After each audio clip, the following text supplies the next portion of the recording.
Hello guys, welcome to Bag a Job channel with me Betsy. In this channel, I'll be helping professionals like you to secure a job, irrespective of your industry, location and designation. Just try out these tricks and tips, it might help you. So as this is an initial video, let's begin from the basics, that is creating a winning resume. So without further delay, let's get into the detailing of it. Tip number 1, crisp and clear. Your CV has to be short and brief as possible. For example, if you are a fresh pass out of the university, then you must include details like photograph, contact details, qualification details, your projects, achievements and internship details. And this should not exceed more than 1 page. Yes, as a fresher, 1 page CV would suffice the need. And if you're an experienced professional, ensure you keep maximum of 3 to 4 pages CV. And this should also include your career or employment history.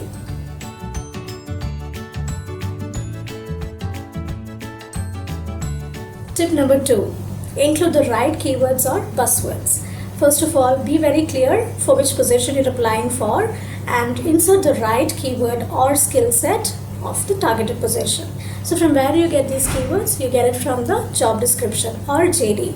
So go through the JD completely, and if you feel the JD matches with your profile, try to take the keywords from the JD itself. So you must be thinking, how does a keyword play a vital role here? So when we apply for a job, our CV is being filtered by a software called Applicant Tracking System, that is the ATS. So how does an ATS work? It actually compares the keyword from the CV. So there are n number of applications and it filters accordingly. So you must be knowing now how important it is to focus on your keywords to build a good CV.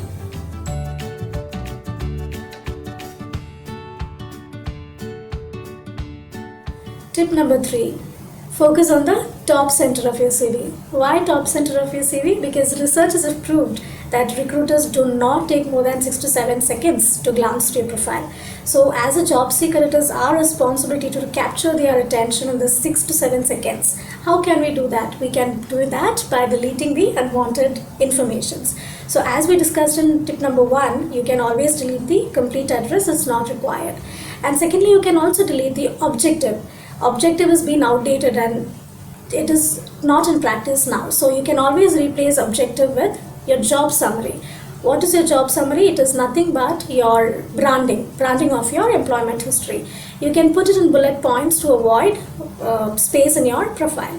So just include, probably you can shorten it as we discussed in tip number 1 and make it 5 to 6 points. That would suffice. After that, you would be including the achievements, your professional competencies, your core strengths, skills, all these positive attributes, so that by the 6 to 7 seconds you can capture the entire attention of the recruiter and you can force the recruiter to go through the next page. So this definitely will work out. You can just give it a try.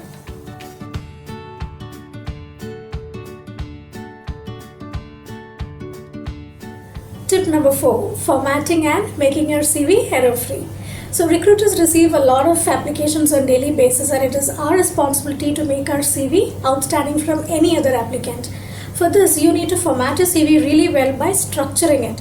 So how do you structure it? You use certain tips like you have to include professional fonts like Times New Roman or Calibri or any other professional standard font which you feel is good. And you can also include bullet points, avoid paragraph writings and include bullet points. That would also brief your resume, which is easy for the recruiter to go through. And next you will have to include the keywords as I mentioned, but not just include, make it bold or underline the keywords so that it emphasizes on your profile. And last but not the least, you should also try to avoid complications in your CV. For example, do not add any colors. Try to make it black and white as much as possible and avoid adding more tables or acronyms or graphics, because this becomes difficult for the ATS to filter it. So once this is done, you can share your CV with your colleagues or friends for proofreading purpose. Why proofreading? To make it error-free. You can avoid also, you can make sure that all your grammatical mistakes or your spelling mistakes are cleared away. So I wish these 4 tips would help you build a perfect resume. So if you have found this video informative, do share it with your friends, colleagues and your loved ones, especially those who are currently on a job search, share and care for each other. So please stay tuned until my next video. My next video is going to be on how to hunt for a job during this pandemic, that is COVID-19.